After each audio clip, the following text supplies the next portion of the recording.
Ivor Gurney, 1890 to 1937. Ivor Gurney was born in Gloucester in 1890. An early talent for music saw him become a chorister at Gloucester Cathedral at the age of 10. He became articled to Dr. Herbert Brewer, one of 3 pupils, which would also include Ivor Novello. Gurney began to compose music at the age of 14 and won a scholarship to the Royal College of Music in 1911. It was here that he began to suffer mood swings and suffered a nervous breakdown in 1913. The First World War saw him serve in the Gloucestershire Regiment as a private. His poetry would always be rooted in the experience of the ranks and often centred on the countryside of his beloved county and its people. Gurney died of tuberculosis while a patient at the London Mental Hospital in Dartford, Kent, on Boxing Day 1937, following 15 years of hospitalisation.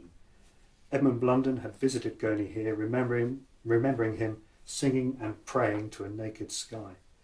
He was buried in the churchyard of Tigworth, near Gloucestershire.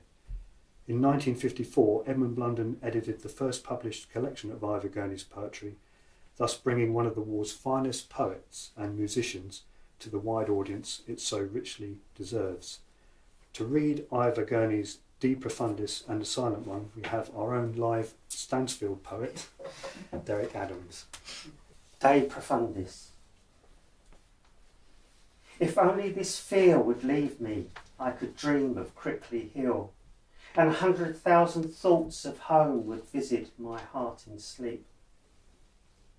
But here the peace is shattered all day by the devil's will, and the guns bark night long to spoil the velvet silence deep.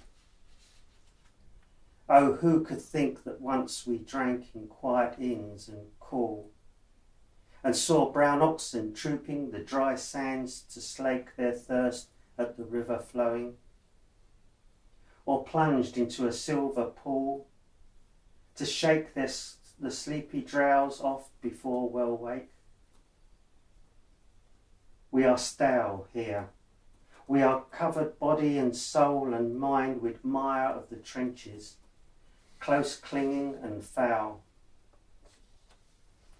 We have left our old inheritance, our paradise behind, and clarity is lost to us and cleanness of soul.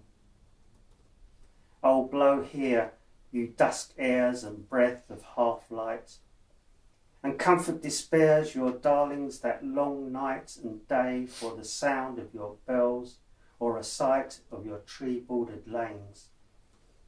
Land of blossom and song. Autumn will be here soon, but the road of coloured leaves is not for us, the up and down highway where go earth's pilgrims to wander, where Malvern upheaves that blue emerald splendour under the great clouds of snow.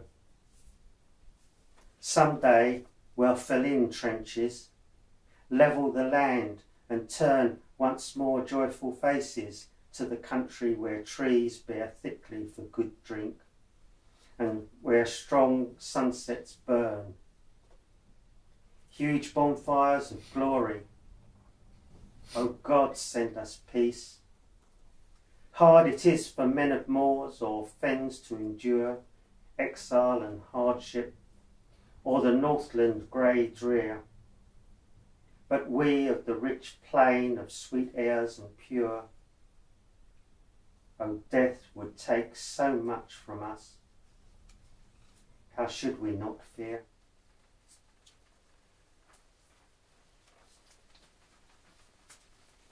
The Silent One, who died on the wires and hung there, one of 2, who for his hours of life had chatted through infinite lovely chatter of buck's accent, yet faced unbroken wires, stepped over and went a noble fall, fought faithful to his stripes, and ended.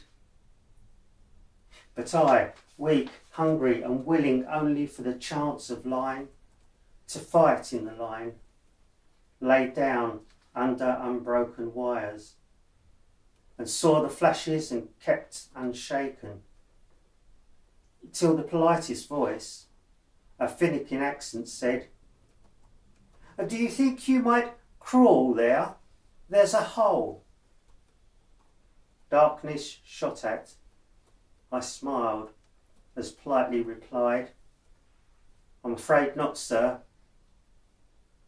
There was no hole, no way to be seen, nothing but chance of death after tearing of clothes.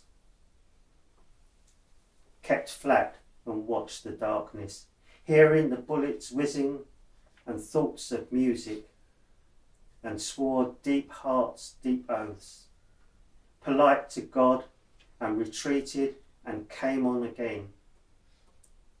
Again retreated a second time, faced the screen.